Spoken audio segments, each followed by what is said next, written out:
పుల్లింగాలకు స్త్రీలింగాలతో పెళ్లి ఎలా చేయాలో తెలుసు కానీ స్వలింగాలకు పెళ్లి ఎలా చేయాలో శాస్త్రాల్లో లేదయ్యా. ఏంది ఇదేనా మీ మగతనం? You mean my manhood? నోర్మోయ్. ఏట్రా మూసేది? మూసినట్లా మురిగిపోయిన బతుకు.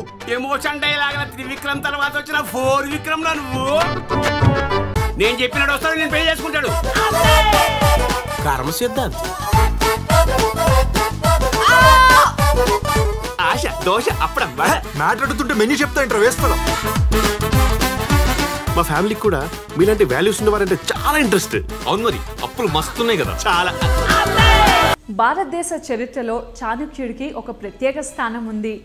ఎంతటి కష్టసాధ్యమైన పనినైనా సులువుగా పరిష్కరించగల వ్యక్తి. జీవితాన్ని ఎలా జీవించాలో, శత్రువులని ఎలా ఎదుర్కోవాలో, ప్రతికూల పరిస్థితులను సైతం ఎలా అనుకూల పరిస్థితులుగా మార్చుకోవాలో దిశానిర్దేశం చేసిన వ్యక్తి చాణక్యుడు. ఇంతటి గొప్ప వ్యక్తిత్వం గల చాణక్యుడు తన జీవితంలో ఎన్నో ప్రతికూల పరిస్థితులను ఎదుర్కొన్నాడు. చాణక్యుడు అంటే మనకి గుర్తుకు వచ్చేవి అతని తెలివితేటలు, అతను చేసిన శబదం. ఇంతటి ప్రజ్ఞాశాలి అయిన చాణక్యుడు శబదం చేయడానికి దారితీసిన పరిస్థితులు ఏంటి?